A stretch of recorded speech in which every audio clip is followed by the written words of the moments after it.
Hello students, welcome in chemistry class. आज हम पढ़ेंगे क्वांटम नंबर्स के बारे में। तो ये क्वांटम नंबर्स आए कहाँ से? एक्चुअली बच्चों, जब श्रोडिंगर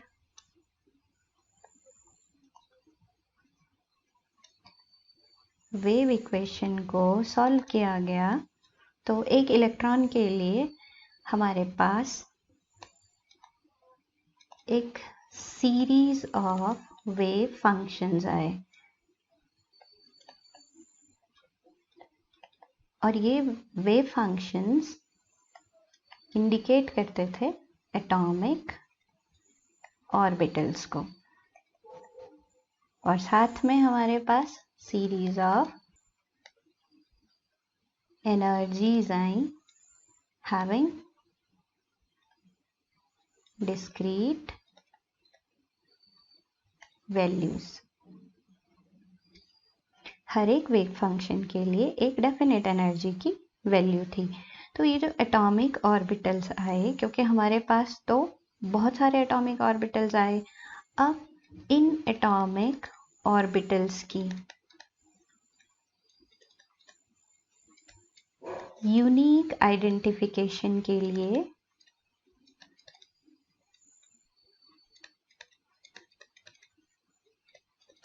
दिए गए क्वांटम नंबर्स। तो इस तरह से हमारे पास क्वांटम नंबर्स आए by the solution of Schrodinger wave equation. अब बच्चों, ये होते क्या हैं quantum numbers? What are quantum numbers? तो आप क्वांटम नंबर्स सिंपल शब्दों में समझ सकते हैं कि quantum numbers are address to electron. Actually ये इलेक्ट्रॉन का क्या है? एड्रेस है क्वांटम नंबर्स कि इलेक्ट्रॉन जो है कौन से शेल में होगा, सब शेल में होगा, कौन से ऑर्बिटल में होगा। या आप इस तरह से समझ सकते हैं कि इलेक्ट्रॉन का ऑर्बिटल का साइज क्या होगा, ऑर्बिटल की शेप क्या होगी, ऑर्बिटल की ओरिएंटेशन क्या होगी। तो ये सब हमें कहाँ से पता चलता है? क्वांटम नंबर्स से। तो एक्चुअली क्वांटम नंबर्स हमें एड्रेस बताते हैं इलेक्ट्रॉन का। आप इसको कैसे समझ सकते हो कि मान लो आपका कुरियर आता है, तो कुरियर को एग्जैक्टली आपकी लोकेशन तक पहुंचाने के लिए आप उस पर अपना कंप्लीट एड्रेस देते हैं कि आप जो है किस जगह में रहते हैं, आपका हाउस नंबर क्या है। ये सारी इंफॉर्मेशन आप उस एड्रेस में इंडिकेट करते हैं। तो इसी तरह से इलेक्ट्रॉन की पोजीशन का पता लगाने के लिए हम देते हैं क्या? Quantum numbers. अब बात करेंगे क्वांटम नंबर्स की टाइप्स की। तो बच्चों, हमारे पास 4 क्वांटम नंबर हैं जो इस तरह से हैं: principal quantum number, azimuthal quantum number, then magnetic quantum number and spin quantum number। तो ये 4 क्वांटम नंबर्स हमारे पास हैं।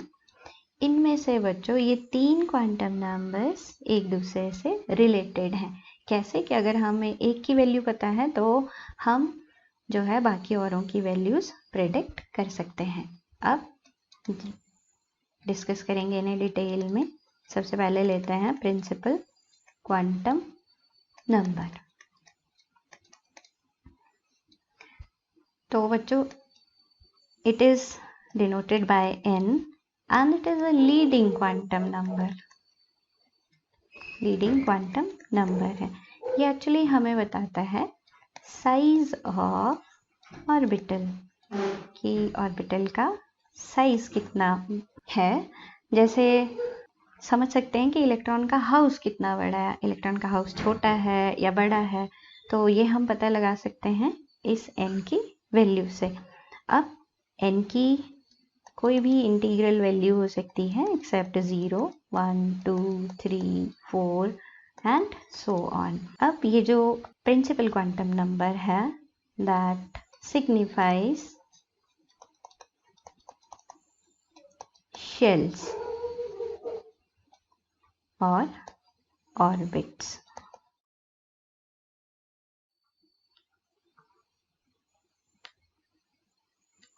मान लो हमारे पास n की वैल्यू 1 है, तो ये प्रिडिक्ट करता है के शेल इज देयर। अगर 2 है तो L, अगर 3 है तो M, अगर 4 है तो N एंड सो ऑन।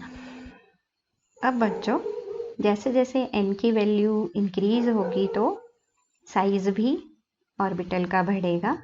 कैसे? जैसे मान लो आपके पास यहाँ पर ये न्यूक्लियस है और इस तरह से इलेक्ट्रॉन इसके चारों ओर घूम रहा है। तो सपोज n 1 है, तो ये सपोज n इज 1, तो इसका मतलब इलेक्ट्रॉन न्यूक्लियस से थोड़ी सी दूर है। अगर n की वैल्यू 2 है तो थोड़ी और दूर है, और अगर 3 है तो काफ़ी दूर है। और इस तरह से जैसे जैसे n की वैल्यू बढ़ेगी, इसका मतलब जो है साइज भी बढ़ेगा। तो with the increase in value of n, size increases. अब बच्चों, अगर हमें n की वैल्यू पता है तो हम प्रेडिक्ट कर सकते हैं energy of electron by using this relation. Energy of electron in nth shell is -1312 by n square kilojoule per mole. इस रिलेशन से हम इलेक्ट्रॉन की एनर्जी भी पता लगा सकते हैं। साथ में बच्चों, अगर हमें n की वैल्यू पता है तो we can predict the number of electron in the shell by this relation 2n square. और अगर हमें k shell, l shell, m, n shell पता है तो हम इजीली यहाँ पर क्या प्रेडिक्ट कर सकते हैं? इनकी एनर्जी। और आपके पास जो k शेल है उसकी एनर्जी सबसे कम होगी, फिर l की, फिर m की। मतलब जैसे जैसे इलेक्ट्रॉन न्यूक्लियस से दूर जाता जाएगा उसकी एनर्जी क्या होगी? इंक्रीज होती जाएगी। तो ये था principal quantum number.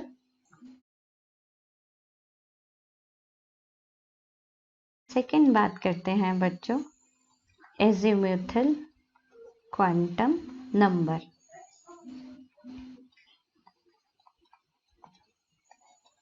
Azimuthal quantum number को हम डिनोट करते हैं L से, और ये प्रिंसिपल क्वांटम नंबर के अंदर जितने सब एनर्जी शेल्स हैं उनको डिनोट करता है।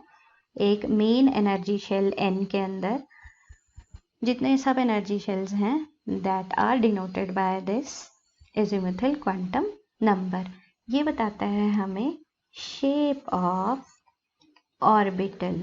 ऑर्बिटल की शेप किस तरह की होगी, that is given by azimuthal quantum number.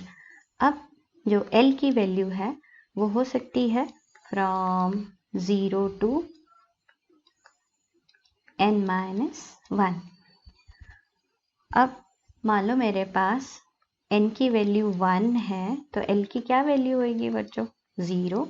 अगर मेरे पास n जो है 2 है तो L की वैल्यू होगी 0 and 1। आपने कैसे याद रखना है? From 0 to n-1। n क्या है? Principal quantum number. तो जो है 0 से n-1 तक वैल्यूज होंगी एजीमुथल क्वांटम नंबर की। मतलब हमेशा जो L है, the values of L are equal to n। लेकिन वो वैल्यूज कौन कौन सी होंगी? That are from 0 to n-1। अब मान लो जैसे फर्स्ट शेल की मैं बात कर रही हूँ, तो यहाँ पर जो है n1 है तो L 0 है। इसका मतलब L की वैल्यू कितनी हुई? एक ही हुई ना, जो कौन सी है? 0। इसी तरह से L 2 है तो L की कितनी वैल्यूज आई? 2। लेकिन वो वैल्यूज कौन कौन सी हैं? 0 and 1। इसी तरह से n अगर 3 है तो L की कितनी वैल्यूज आएंगी बच्चों? 3। लेकिन कौन कौन सी होंगी वो? 0, 1 and 2, 3 वैल्यूज। अब हमें जो है यहाँ पर अगर L 0 है तो उसकी जो शेप है वो होती है स्फेरिकल। स्फेरिकल शेप आप जो है इस तरह से स्फेरिकल शेप बनाओगे जब L की वैल्यू क्या है? 0। अब L की वैल्यू अगर 1 है तो जो शेप आएगी वो आएगी हमारे पास डम्बल शेप। डम्बल, अब आपको पता है डम्बल के क्या होते हैं, 2 लोब्स होते हैं, तो आप कैसे दिखाओगे इसे? डम्बल आप कुछ इस तरह से शो करोगे, तो ये है डम्बल शेप जब L 1 है। और अगर L 2 आता है तो शेप हो जाती है बच्चों double dumbbell. Double dumbbell shape हो जाती है हमारे पास। हम इसको इस तरह से दिखा सकते हैं, डबल डम्बल शेप। तो यहाँ से एजीमुथल क्वांटम नंबर से हमें पता चलता है शेप, ऑर्बिटल की शेप किस तरह की होगी। अब इन ऑर्बिटल्स को 1, 2, 3 की बजाय स्पेशल डेजिग्नेशन दी गई है बच्चों, और वो कौन सी डेजिग्नेशन है? अगर L 0 है तो हमारे पास नाम देंगे हम S सब शेल, डेजिग्नेट कर देंगे उसे। अगर L 1 है तो हम नाम देंगे P सब शेल। अगर L 2 है तो हम नाम देंगे D सब शेल। इसी तरह से अगर L 3 है तो हम नाम दे देंगे F सब शेल। अब बच्चों अगर हम एनर्जी के रिस्पेक्ट में बात करें तो यहाँ पर जो S सब शेल है उसकी एनर्जी सबसे कम होगी, फिर P सब शेल की, फिर D की, और जो F सब शेल है उसकी एनर्जी सबसे ज़्यादा होगी। तो this is order of energy of these sub shells. साथ में अगर हमें इन सब शेल जैसे L 0, 1, 2, 3 पता है तो we can calculate angular momentum of the electron, और उसके लिए हमें ये फॉर्मूला याद रखना है, root of L into L plus 1 H upon 2 pi. तो यहाँ पर L की वैल्यू अगर हमें यहाँ से नोन है तो we can find out angular momentum of electron. अब नेक्स्ट बात करते हैं थर्ड क्वांटम नंबर की, and that is magnetic quantum number. अब बच्चों ये मैग्नेटिक क्वांटम नंबर को हम डिनोट करते हैं M से, और ये बताता है हमें about preferred orientation of electron in space around the nucleus. मतलब ये हमें स्पेशियल ओरिएंटेशन बताता है किसकी? इलेक्ट्रॉन्स की। तो हम या ऑर्बिटल्स की, तो हम सिंपल कह सकते हैं कि हमें मैग्नेटिक क्वांटम नंबर से पता चलता है ओरिएंटेशन के बारे में। मैग्नेटिक ओरिएंटेशन इलेक्ट्रॉन्स की किस तरह की है। अब बच्चों ये जो M है इसकी वैल्यूज़ हम इसकी वैल्यूज़ हम L की हेल्प से निकाल सकते हैं। तो number of values for M are calculated by using this formula 2L plus 1। भाई M की कितनी वैल्यूज़ होंगी? 2L plus 1। अब ये स्पेशल ओरिएंटेशन हमारे पास कैसे आएगी बच्चों? इसको हम इजीली समझ सकते हैं। अगर हमारे पास L जो है सपोज 0 है, तो अगर L 0 है तो हमें बताया उसकी शेप कैसी है ऑर्बिटल की, वो क्या है? स्फेरिकल है। सपोज मैं XYZ एक्सिस लिख देती हूँ, तो मेरे पास ये ऑर्बिटल कैसा आ गया? स्फेरिकल आ गया। अब यहाँ पर हम क्या करते हैं, मान लो इस ऑर्बिटल को मैं जो है क्या करती हूँ, घुमाती हूँ स्पेस में, ओरिएंटेशन हम इसकी करते हैं। तो हमेशा ये जो ओरिएंटेशन है वो सब जगह एक जैसी ही रहेगी, क्योंकि जो एस ऑर्बिटल होता है या स्फेरिकल होता है दैट इज सिमेट्रिकल। जो स्फेयर होता है that is symmetrical about its axis. तो क्योंकि ये सिमेट्रिकल है तो यहाँ पर कितनी ओरिएंटेशन इसकी पॉसिबल है? सिर्फ जो है एक ही ओरिएंटेशन पॉसिबल है। तो m की वैल्यू यहाँ पे क्या आ जाएगी? 1।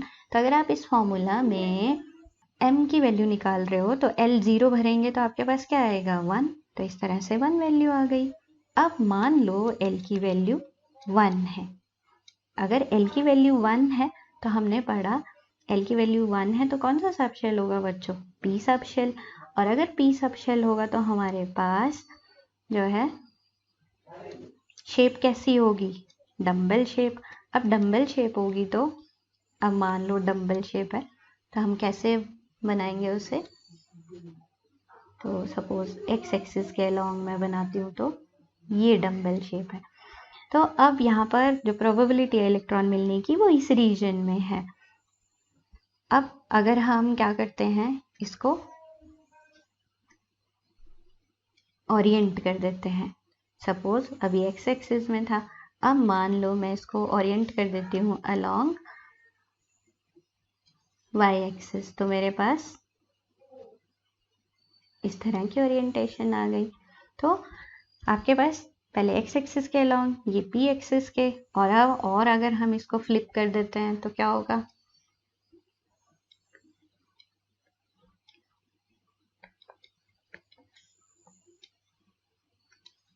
ये ओरिएंटेशन मेरे पास इस तरह से आ जाएगी। तो आपने देखा बच्चों यहाँ पर ये जो एक्स एक्सिस के अलोंग हम इसको ओरिएंटेशन हो सकती है वाई एक्सिस के और जेड एक्सिस के। मतलब हमारे पास कितनी m की वैल्यू कितनी आ गई, हमारे पास पॉसिबल ओरिएंटेशन आ गई हमारे पास 3। तो अगर आप यहाँ पे l इज इक्वल टू 1 भरते हैं तो m की वैल्यू कितनी आ गई 3। अब l अगर जो है 2 है तो हमारे पास इसी तरह से कितनी m की वैल्यूज आ सकती हैं 5। अब यहाँ पर हम किस तरह से ओरिएंटेशन दिखा सकते हैं, मैं सिंपल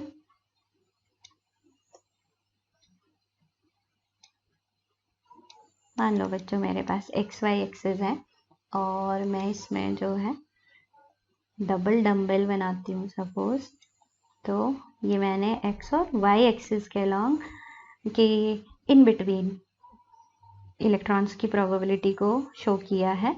तो यहाँ पर ये जो मेरे पास बन गई ओरिएंटेशन अलोंग डी ऑर्बिटल्स की along x and y axis. अगर हम इसको फ्लिप करेंगे तो मेरे पास नंबर ऑफ पॉसिबल ओरिएंटेशन जो है वो आ जाएंगी कितनी 5। तो इस तरह से डी के लिए मेरे पास पॉसिबल ओरिएंटेशन आ गई 5 जो मैंने यहाँ पे बताया। अब हम इन ओरिएंटेशन में बच्चों क्या करते हैं, जैसे मान लो ये p ऑर्बिटल की ओरिएंटेशन है अलोंग एक्स एक्सिस, तो हम इनकी क्या कर देते हैं नेमिंग कर देते हैं। जैसे इसको मैं नेमिंग कर दूंगी पी एक्स, ये हो गया मेरे पास पी वाई, और ये हो गया ओरिएंटेशन अलोंग जेड एक्सिस तो पी जेड। इसी तरह से डी की एक्स वाई के अलोंग है तो डी एक्स वाई, और हो सकती हैं डी वाई जेड, और हो सकती है d z x, d x square minus y square and d z square. तो ये 5 पॉसिबल ओरिएंटेशन हो सकती है when the value of l is 2, जब एल की वैल्यू कितनी है 2 है। इसी तरह से जब एल की वैल्यू 3 है तो बच्चों हमारे पास कितनी पॉसिबल ओरिएंटेशन आने वाली है, एम की हमारे पास पॉसिबल वैल्यूज आएंगी 7। अब मान लो बच्चों मेरे पास एल इज इक्वल टू 1 है तो l is equal to suppose 0 है, तो मेरे पास m की वैल्यू कितनी आई 1, और वो वैल्यू कौन सी होगी 0। मतलब m की 1 वैल्यू आई और वो वैल्यू होगी 0। तो अगर हमारे पास l हमें पता है तो m की पॉसिबल वैल्यूज हो सकती हैं from -l through 0 to +l। कैसे समझेंगे आप, अब जब अगर l 0 है तो m की एक पॉसिबल वैल्यू होगी और वो कौन सी होगी 0। अब अगर l 1 है तो m की कितनी वैल्यूज आपके पास निकली थी 3, लेकिन वो कौन कौन सी होंगी, उनकी जो है वैल्यू क्या होगी, तो वो कौन सी होंगी, वो हो सकती हैं m की पॉसिबल वैल्यूज हो सकती हैं -1 0 एंड +1, जो कि 3 पॉसिबल ओरिएंटेशन हमने देखी, कौन सी p x p y and p z. तो इस तरह से ये वैल्यूज़ हैं, नंबर ऑफ वैल्यूज़ हमें डायरेक्ट फार्मूला से पता लग जाती हैं। दैट इज़ डायरेक्ट फार्मूला कौन सा था कि 2l+1, लेकिन वो कौन कौन सी होंगी उसे याद रखने के लिए बच्चों आपको करना है from -l through 0 to +l। अब हर एक वैल्यू जो m की है दैट इंडिकेट्स, जो हर एक ओरिएंटेशन है आप ऐसे समझ सकते हैं, दैट इंडिकेट्स एन ऑर्बिटल। तो किसी सब शेल के अंदर कितने ऑर्बिटल होंगे ये हमें m से पता लग जाता है।